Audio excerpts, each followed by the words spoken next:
Hey there, welcome back to Pepper Geek. In today's video, I'll discuss Sunscald on pepper leaves.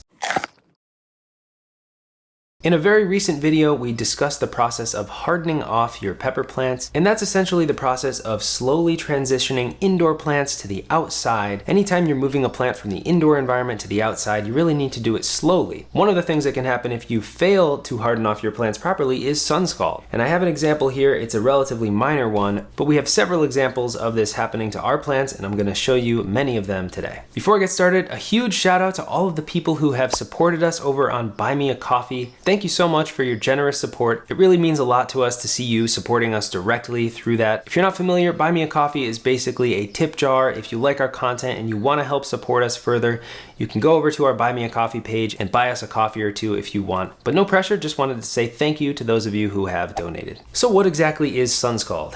Well, basically it is a sunburn on your plant's leaves. It can affect many different types of plants, not just peppers, tomatoes, basil, lots of different leafy plants. When you're growing your plants inside under grow lights or in a window, the light exposure is very different from direct sunlight. Even if you're growing your plants in a window where they're receiving sunlight, most modern windows contain a UV protection layer. So going from a window environment to the outdoors where they're actually receiving direct sunlight is a big change. So that's number one, always harden your plants off. It doesn't matter if they're overwintered, if they're growing in a window, if you're growing under really strong grow lights, doesn't matter, moving outside is a whole different ballgame. So now let's talk about identifying it, because we've received a lot of emails and questions about this with pictures, examples, asking us, is this a nutrient deficiency? Is this a disease? What is it? And that makes sense because it displays in many different ways. The example I have here is sort of spotted and white. The spots turned sort of an ivory color and became brittle to the touch. But we also have other cases where it starts at the end of the leaf and works its way down toward the main stem. It really is going to just depend on the sun exposure. When the sun hit the plants, was it partly cloudy and then the sun comes out and bakes one side of your plant? It really just depends on your specific circumstance. So I want to go outside and show you around our garden a little bit and show you some examples of some Sunscald. Okay, so here I am at our garden plot. We have about 25, 30 plants in the ground. You can see some behind me there. They're looking pretty good. They've been in for 2 or 3 weeks, but I'm going to show you a few examples of what Sunscald can look like. But first, this is our makeshift hoop house. We used some PVC piping and this floating row cover fabric. It blocks out some of the sunlight, so it's good to partially shade the plants. So as you can see, we open up the eastern side to let the morning sun hit the plants, and then it's sort of shaded during the midday. And then on the other side, they get some of the afternoon sun into the late evening. And soon we'll be removing this altogether. It was just to help them transition to the sunshine. Here's a pretty good example. We've seen this mostly on the older leaves, and that makes sense because the older foliage is going to be the most delicate. This leaf was grown while the plant was still indoors, and so it was thinner, more susceptible to sunscald, and as you can see, it's very crumbly. Just comes right away from the plant, and that part of the leaf is dead. And then the newer foliage is much thicker, much more hardy, sturdy, and we don't see any sunscald on the newer leaves. Here's a little bit more on this Fatali Gourmet Ahi Fantasy.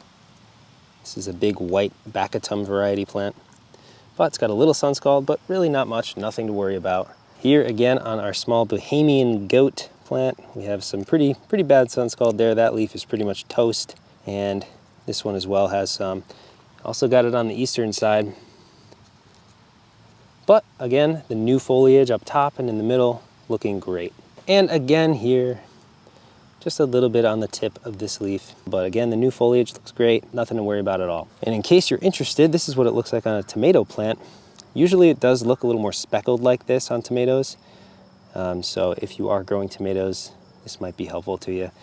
And in the middle again, foliage looking great. But the main characteristics are that the leaf will become brittle to the touch and eventually will just crumble when you squeeze it. Now that part of the leaf is dead, but if it's just a few spots like we have here, you don't have to remove the leaf. The rest of the leaf is alive and healthy and still helping the plant grow. But if you have very severe cases of sunscald, it can get pretty bad. To give an example, last year we had a full sun garden plot, but we were living in an apartment where we didn't have access to a full sun location to harden off our plants. Not just that, but after we moved them outside, we actually had some unexpected cold weather.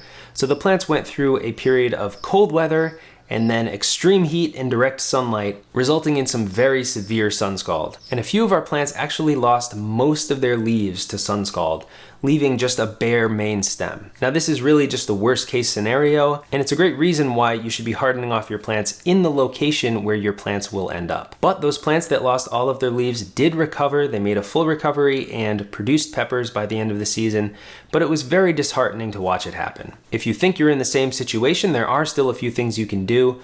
One of the things we did this year for the first time at our garden plot was build sort of a makeshift hoop house with some floating row cover to keep the plants a little bit shaded, and it also helps in the event that cold weather comes through. One last thing I want to discuss, Sunscald does not just affect leaves, but it can actually affect peppers. Most modern pepper varieties hang down below the foliage, and they are naturally shaded by the leaves. But in the event that some leaves get damaged or they are not shaded from the sun, your peppers can actually be sunburned. The same sort of thing that happens to leaves will happen to your peppers. The part that's exposed to sunshine will turn white, sometimes gray, and then that invites other pathogens like molds. So this is another good reason to provide some partial shade for your peppers if you can, during the middle of the day or the early afternoon when the sunshine is most intense. Now, if you're seeing some spots on your leaves, but they don't look like Sunscald, we just posted an article on peppergeek.com about spots on pepper leaves, where we discuss all different possible causes of different types of spots, from yellow spots to white spots